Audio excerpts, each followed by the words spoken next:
Bonjour, j'aimerais voir avec vous un passage aujourd'hui qui se situe dans l'évangile de Jean au chapitre 4, entre les versets 7 à 26. C'est un épisode que l'on appelle l'épisode de la femme samaritaine, puisque c'est Jésus qui, fatigué du voyage, s'assoit au bord d'un puits alors que les disciples vont acheter de la nourriture dans la ville d'à côté. Il est en train d'attendre et une femme samaritaine se présente à lui.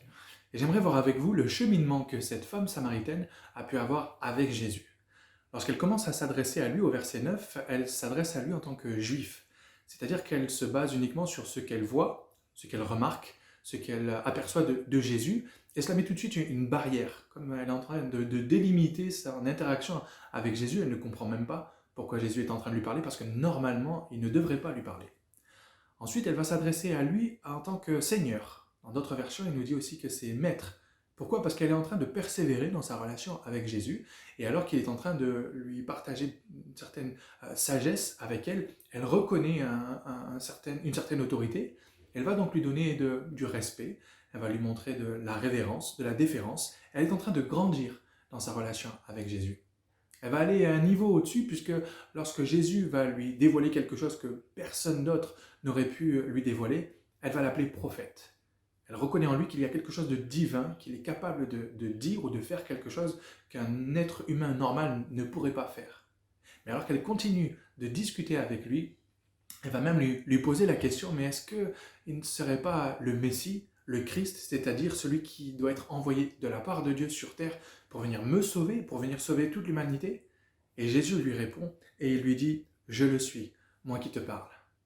Alors que cette femme a rencontré Jésus, qu'elle a été face à lui, elle a persévéré dans sa discussion avec lui, elle a persévéré dans sa découverte de qui il est. Et j'aimerais t'encourager, toi peut-être qui regarde cette vidéo et qui connaît Jésus de loin ou un petit peu de près, selon le niveau de découverte que tu as de lui, à persévérer. Fais comme cette femme, reste en sa présence. Nous savons que nous pouvons le faire au travers de la prière, au travers de la méditation, au travers de la lecture de la parole, et laisse-le lui se découvrir, laisse-le lui se révéler à toi, jusqu'à ce que, je l'espère, et je le prie, que tu puisses le découvrir comme sauveur de ton âme, comme sauveur de toute l'humanité.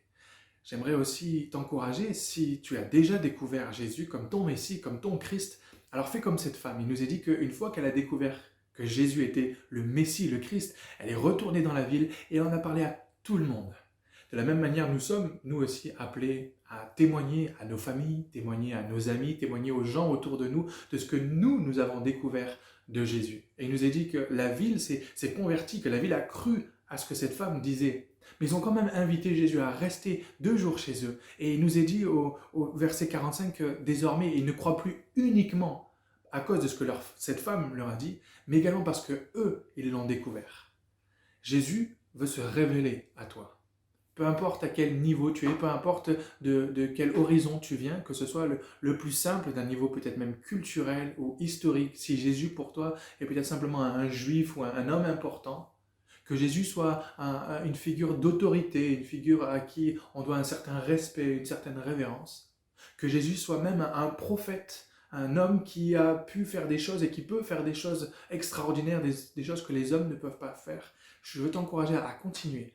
Continue à rester avec lui. Continue à le découvrir lui au travers de la lecture de la Bible tous les jours, au travers de cette méditation, de cette communion avec Jésus, au travers de la prière. N'aie pas peur de lui poser des questions, parce que lui, il n'a pas peur d'y répondre et de se révéler à toi. Que le Seigneur vous bénisse.